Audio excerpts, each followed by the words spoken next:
Well, good afternoon, everybody. Welcome to the Wallace Collection Online and to this month's Meet the Expert talk. I'm delighted to be joined by Dr. Lucy Davis, curator of our exhibition, Rubens, Reuniting the Great Landscapes, and the focus of today's talk. For those at home that want to use closed captions, please do set those to work using the live transcript settings or closed caption button along the bottoms of your screen. Without further ado, I'll hand you over to Lucy. Thank you very much, Andrew. Hello and welcome. I'm Lucy Davis, Curator of Flemish and British Paintings here at the Wallace Collection, and I'd like to take you through our exhibition, Rubens, Reuniting the Great Landscapes, which brings together two of his masterpieces of landscape painting for the first time in over 200 years. They are, of course, A View of Het Steen in the Early Morning, which is an unprecedented loan from the National Gallery, and the Rainbow Landscape, which belongs to the Wallace Collection. After 1 year's postponement due to the pandemic, we are very excited that this exhibition is finally taking place. Here is a view of the paintings as you enter our exhibition galleries, two companions meeting face to face after a long period of separation. They have been permanently separated since 1803, shortly after their arrival in London, and have not been seen together since 1815, when they were lent to an exhibition at the British Institution in London. Our aim in staging this reunion was to create an immersive, intimate experience of Rubens's two great panoramic landscapes, seen in isolation from the permanent collections. For this exhibition, they have been given new matching frames based on a Flemish prototype and have been glazed to enable visitors to look at them at close proximity without barriers. To really appreciate the scale of these great monumental paintings, they are over 2 meters or 7 foot wide. You really need to stand between them.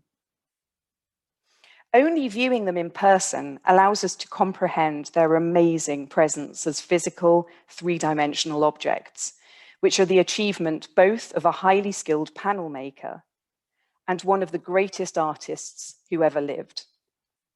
They are incredible feats of craftsmanship, painted on composite panels of top-quality Baltic oak. The process that went into their creation is extraordinary. We hung them on opposite walls because this is how we believe Rubens intended them to be displayed for his own delight in his own home. These are very special works which connect us quite directly to Rubens and a painter and as a person, as we shall see.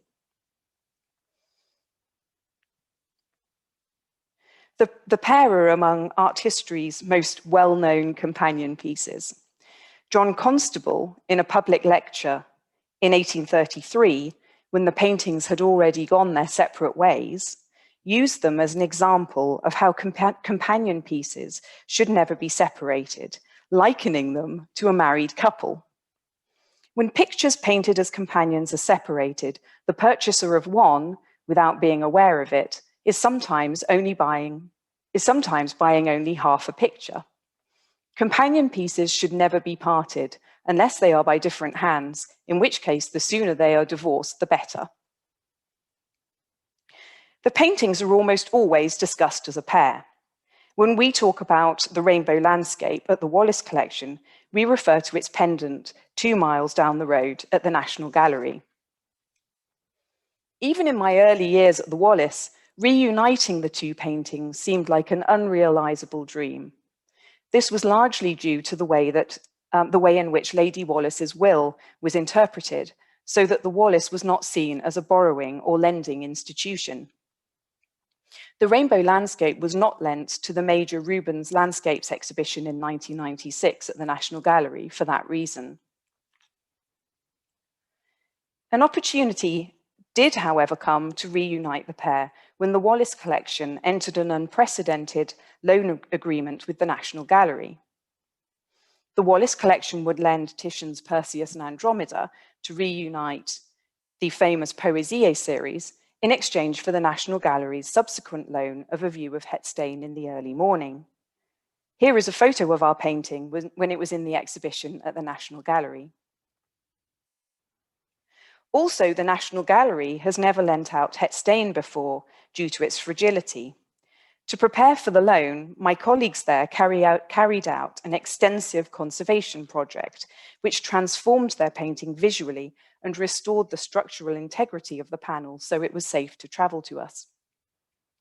Here it is following the delicate program of treatment carried out by Larry Keith, Head of Conservation, which involved removing very discolored varnish layers to restore the breathtaking color and texture of Rubens's work, resulting in stunning visual improvement.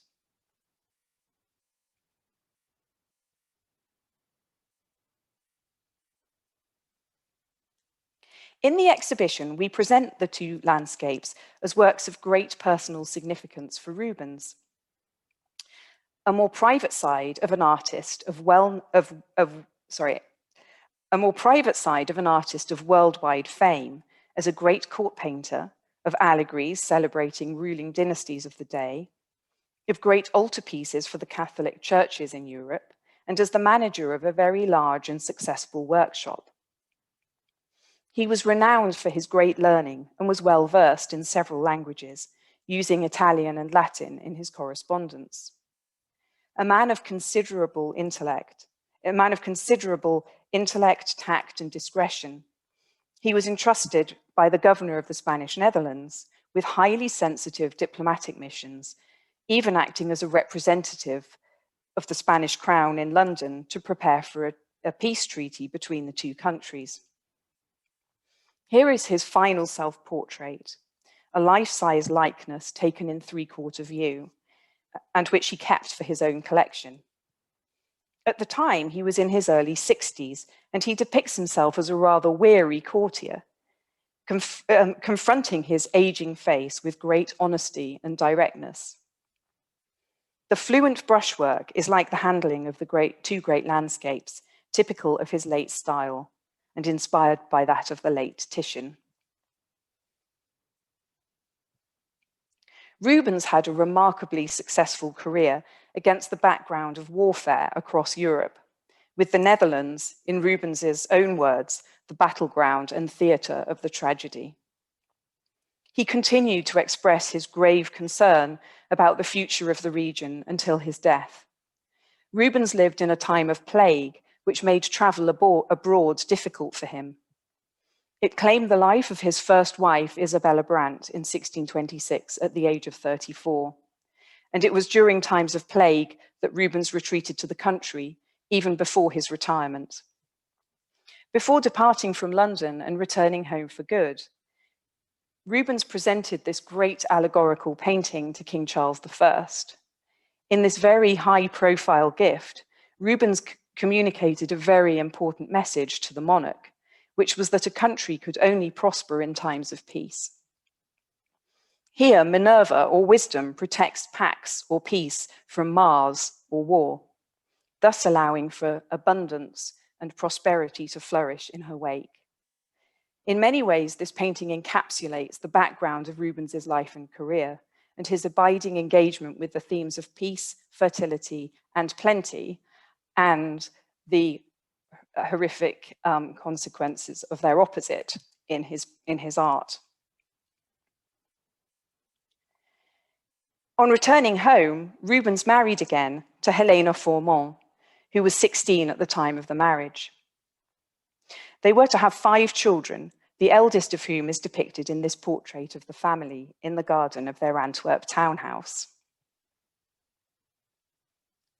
5 years later, in 1635, he acquired a large estate, Het Steen, at the village of Elevite, near Mechelen in Brabant, about a 3-hour ride from his house in Antwerp. The manor house was off the main road to Brussels and served as the family's summer retreat.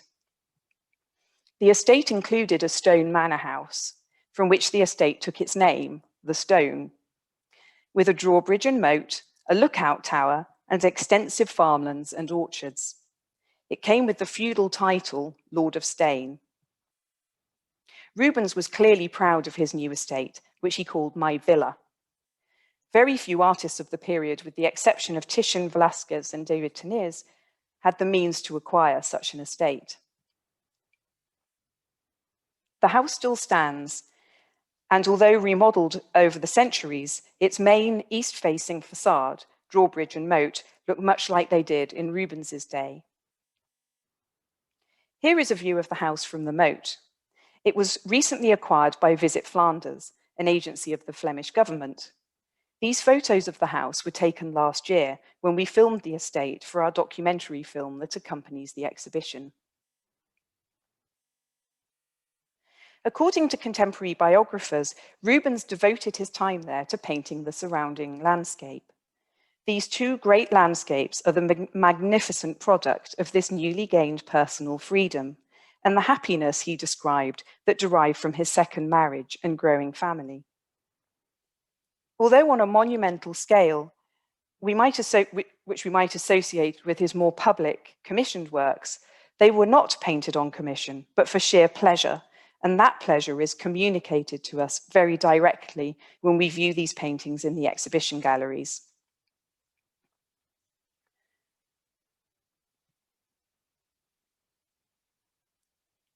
Rubens had long been interested in landscape painting.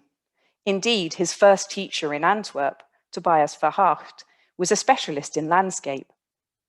Although it was always Rubens's intention to make his name first and foremost as a figure painter, a painter of histories, he took an interest in the subject, not only as an important background element in his narratives and allegories, but also as a subject in its own right.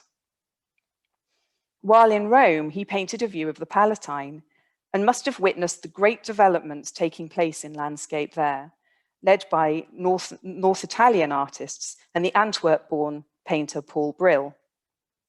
Rubens was later to own a landscape by Brill and was so fascinated by it and involved in it that he even repainted the left side of it, transforming it from a scene of a hermit saint into a mythological painting of the nude Psyche and Jupiter in the guise of an eagle, adding a rainbow in the spray glancing off the waterfall below.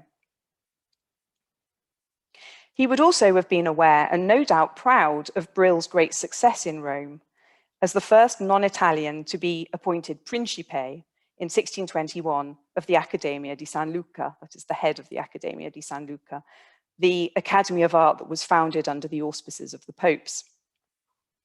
Rubens had an important collection of landscape paintings by Netherlandish artists, 25 in total, which I discuss in my book, Rubens, The Two Great Landscapes. Now let's look more closely at these two paintings.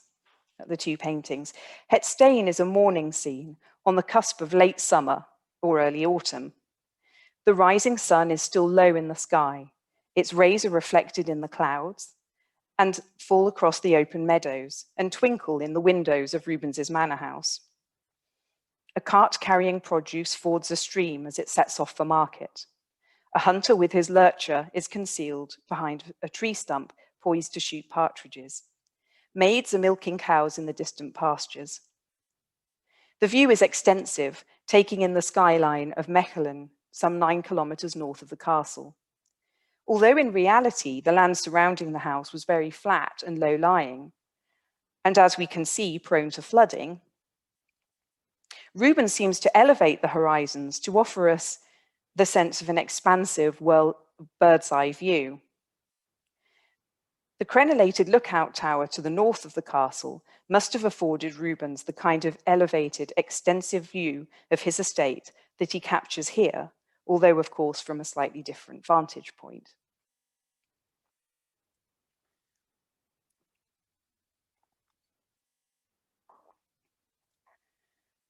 In his depiction of species of wild bird and in the tangled, untamed undergrowth in the foreground, Rubens reveals his love of nature, and in doing so, proudly asserts his own place in the tradition of Flemish landscape painting, reveling in the details of the natural world. The motif of the tree trunk with its tangled mass of roots, branches, and brambles, as if half uprooted by a storm, insistently draws the viewer's attention to the foreground. The stump also provides cover for the hunter who was stealthily making his way forward to take aim at his prey. This dramatic motif may well have been intended as an allusion to the hunting scenes of Peter Bruegel and Jan van der Straat, also known as Stradanus, of the previous century. Here I'm showing Stradanus's duck shooting from a series of the hunts published in Antwerp by Philip Schaller.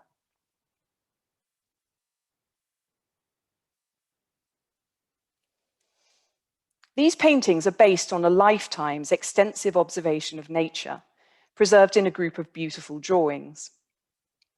As well as vegetation, animals, of course, are key elements or protagonists in landscape painting. On the left is his beautiful study of a bull preserved in the Albertina, Vienna, which he made in preparation for his first Flemish landscape following his return from Italy, the farm at Laeken, now in the Royal Collection.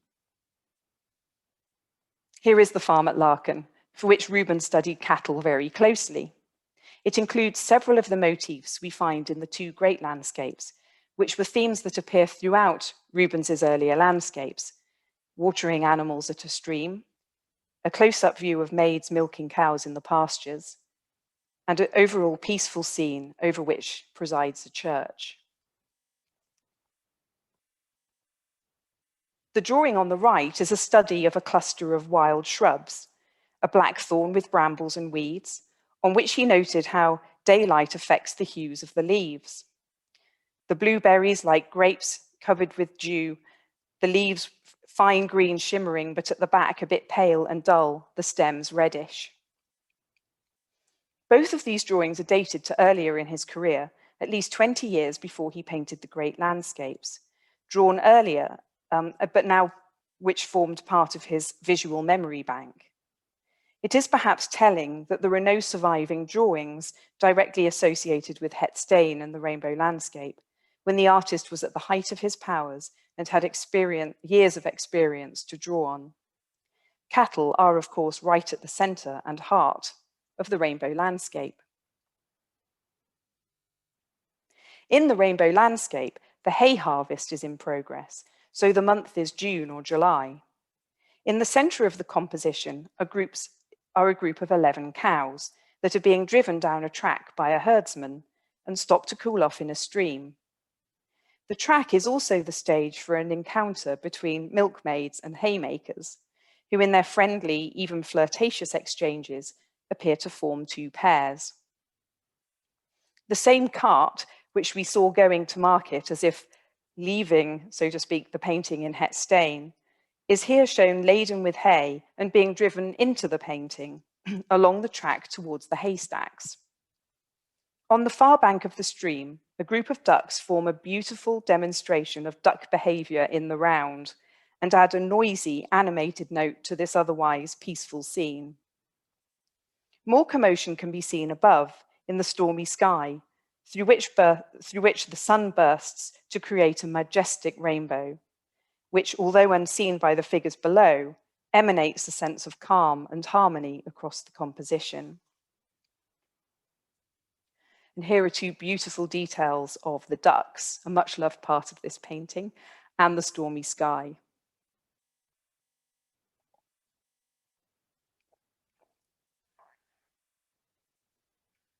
In the figures passing each other along the track and in the haymaking scene, Rubens makes a clear reference to Peter Bruegel's Haymakers, one of the famous series of the seasons that Bruegel had painted for the country villa of a Flemish merchant in the 1560s. Incidentally, Bruegel's paintings, also landscapes on panel, had themselves been unprecedented in their size until Rubens painted these two landscapes. Together, the two paintings complement each other to offer what appears to be a continuous panoramic view in which the horizons align.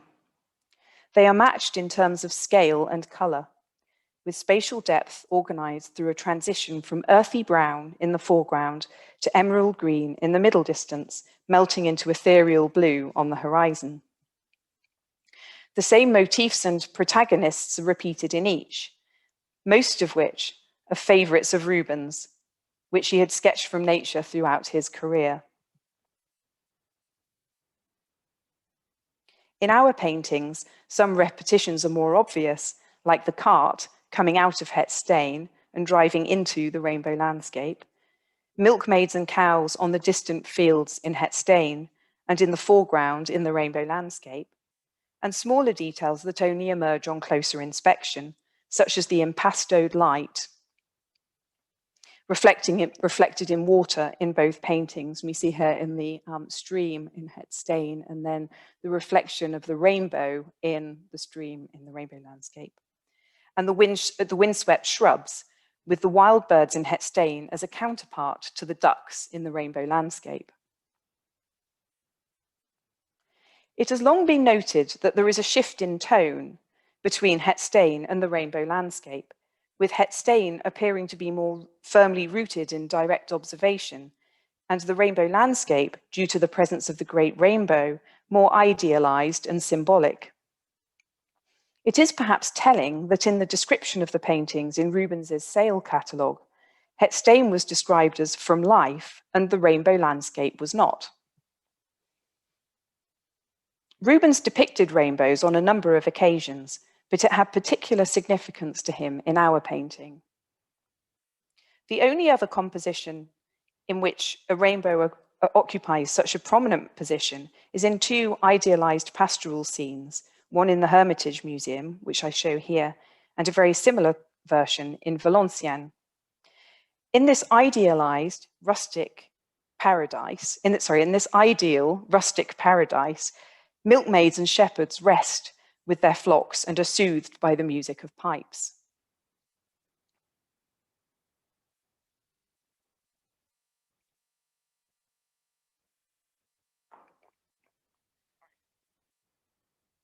Our painting seems to have evolved from this idea.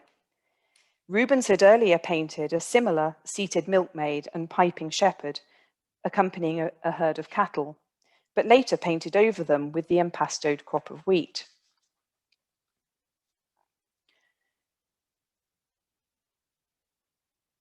And they're visible, so they're clearly visible in the painting. He transformed it in the later stages into a working landscape, however idealized, with a harvest set in the Flemish countryside, rather than the Arcadian world of repose.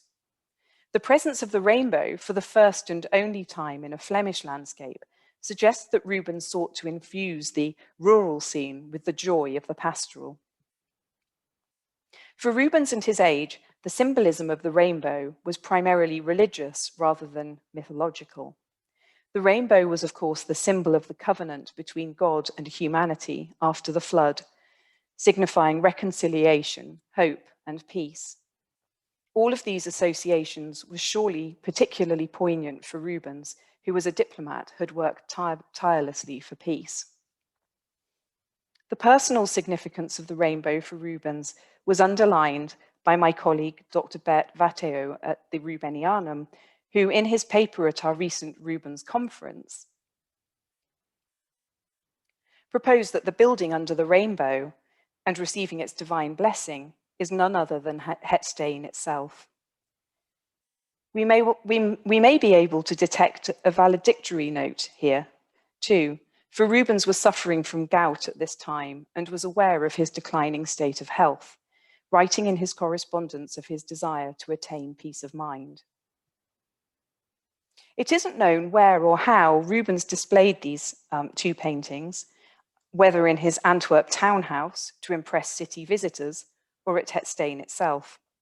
It seems that one of the pair was hanging at Het Steen after Rubens's death, when the castle was in the possession of his widow, Helena Formont. There may also have been more space to hang them there than in his townhouse, which already housed a collection of some 300 paintings. Also, we know from Rubens's earlier biographers that he devoted his time at Het Steen to painting the surrounding landscape, so it would make sense for the paintings to have been displayed there. Technical analysis of both paintings indicates that Rubens painted them in increments with substantial intervals in between, which suggests that he would have left them for some time in the house before returning to work on them, perhaps even over a succession of summers. Both paintings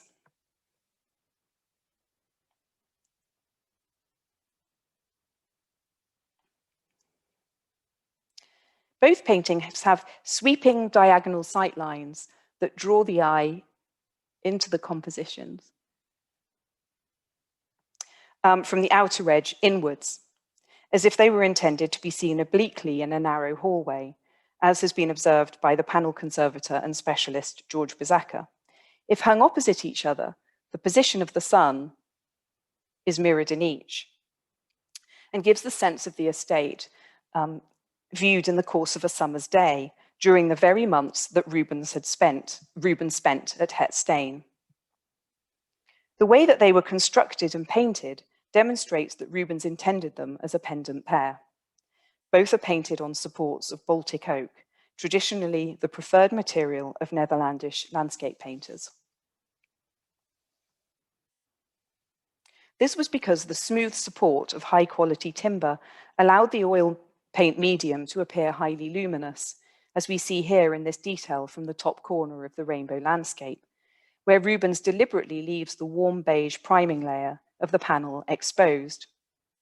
It also enabled the texture of the brushwork to stand out in relief rather than be absorbed into the surface, as happens with canvas, also as demonstrated here in the relief of Rubens's impastoed paint. However, the support was usually used for paintings of a much smaller format. Ours began in a much smaller format, which Rubens subsequently expanded to create two compositions of quite unprecedented scale that we see today. Both were painted in 3 phases, as shown in these schematic diagrams. Rubens began both as medium-sized panels consisting of 3 boards, both of identical size. He then had them extended by a panel maker, adding lateral and horizontal boards, as seen in stage 2, to make both more panoramic in format, but still of the same dimensions. Each stage involved planing down existing panel and paint layers on the original panel in order to level the surfaces of the additional boards. Then revisions were made to the composition of that original panel, not least to adjust it to the larger format. The final stage involved extensions to all 4 sides and transformed them into the monumental compositions we see today. For a further discussion of this process, please see Chapter 4, The Making of the Two Great Landscapes, which I co-wrote with Simon and Thomas Bobach and Michaela Straub of Bobach Conservation. This shows the 3 stages of the evolution of the 2 paintings and indicates the size of the panels at each stage. Each stage is shown in the final painted form, not as the incremental stage of its compositional development.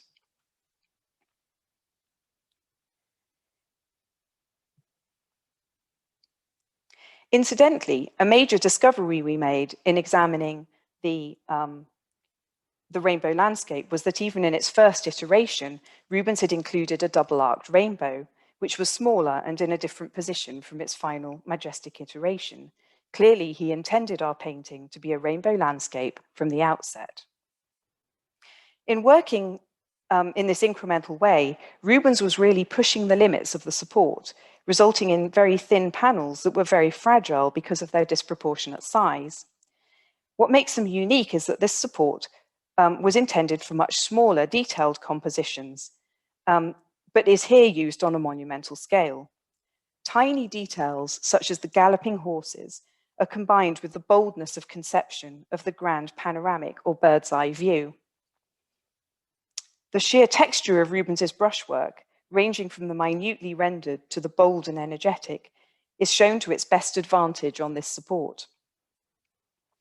These masterpieces on panel were and remain without equal, and would, I would like to suggest, represent the culmination of this tradition of landscape painting on panel. Later generations of landscape painters increasingly turned to canvas as supports for their large panoramic landscapes. And I just wanted to show you here also the detail on the right of the line of trees in the rainbow landscape.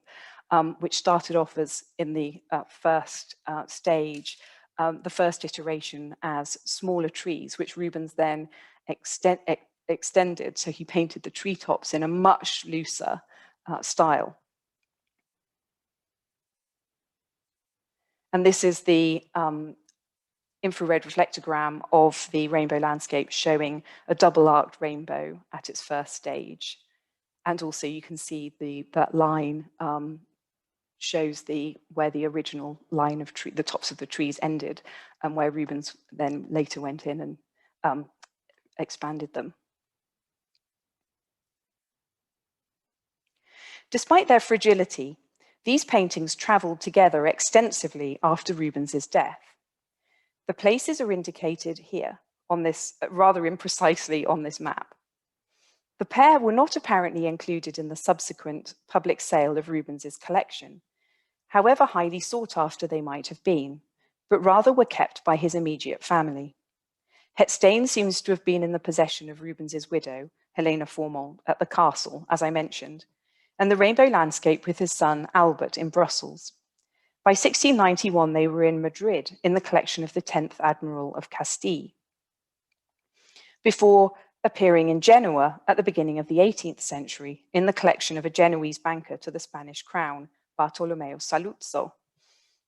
As the story of these two paintings shows, Genoese bankers played a key role in transferring Flemish paintings from the Iberian Peninsula to the Ligurian capital. And so please look out for a forthcoming lecture on the Genoese bankers to the Spanish king by Claudio Marsilio on the 30th of June.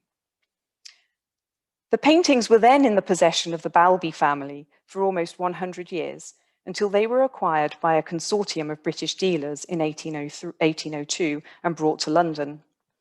Shortly afterwards, they were permanently separated when Lady Margaret Beaumont acquired just Het Steen for her husband, Sir George Beaumont. When Beaumont presented his painting to the National Gallery in 1826, it was one of the foremost paintings in its formative collection.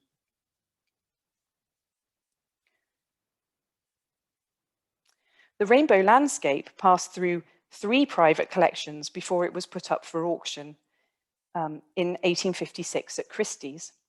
Sir Charles Eastlake, director of the National Gallery, tried to acquire it to reunite it with Het Steen, already in the National Gallery's collection, but was outbid by the 4th Marquis of Hertford, one of the wealthiest collectors of his day.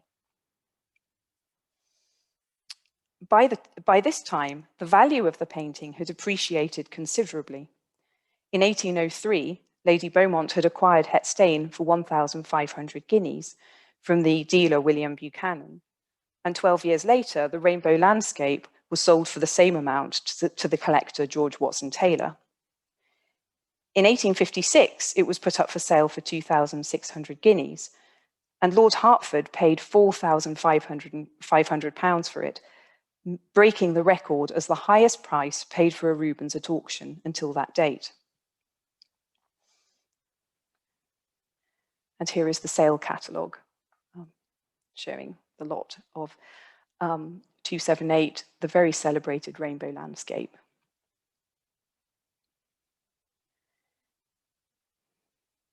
The newspapers expressed disappointment that such a great painting had been lost to the nation, with Punch magazine directly blaming Sir Charles Eastlake. What's the cause of Sir C. Eastlake? Never seems to set his best leg foremost when he's buying pictures. Now he's gone and lost that Rubens, and there'll be no end of snubbings for the unfortunate directors. P.S. Likewise, the press will make their strictures.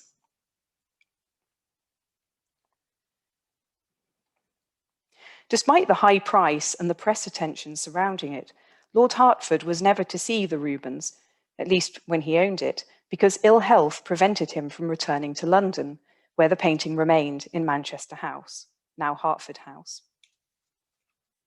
As it turned out, 44 years later, the greater part of the Hertford collection would also become the property of the nation, when the Wallace Collection was bequeathed to the nation by Lady Wallace. In 1900, the Wallace Collection opened its doors to the public. The Rubens has been displayed in the Great Gallery of the Wallace Collection since the 1870s, just under 2 miles away from its pendant at the National Gallery. Here is a photograph taken from John Thompson of the painting on the east wall of the Great Gallery, in the dense picture hang as it looked in the late 1880s, shortly before the death of Sir Richard Wallace. Next to it is a photo of the rainbow landscape in the centre of the north wall of the Great Gallery, taken on the completion of the rehang of the Great Gallery in 2014. Finally, to mark the historic reunion of these two paintings, Peter Schade, head of framing at the National Gallery, has created these two beautiful matching frames that are based on a 17th century Flemish prototype. These two frames replace the old 19th century frames that did not adequately support the paintings.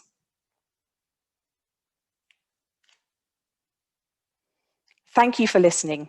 And of course, this is no substitute for seeing the paintings together at close quarters, which really is a once-in-a-lifetime opportunity.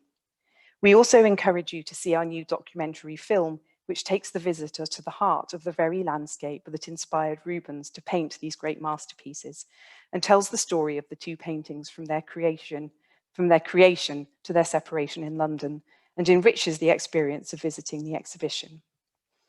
Also, I go into the themes I've discussed here in greater depth in my book, Rubens, The Two Great Landscapes. Thank you very much.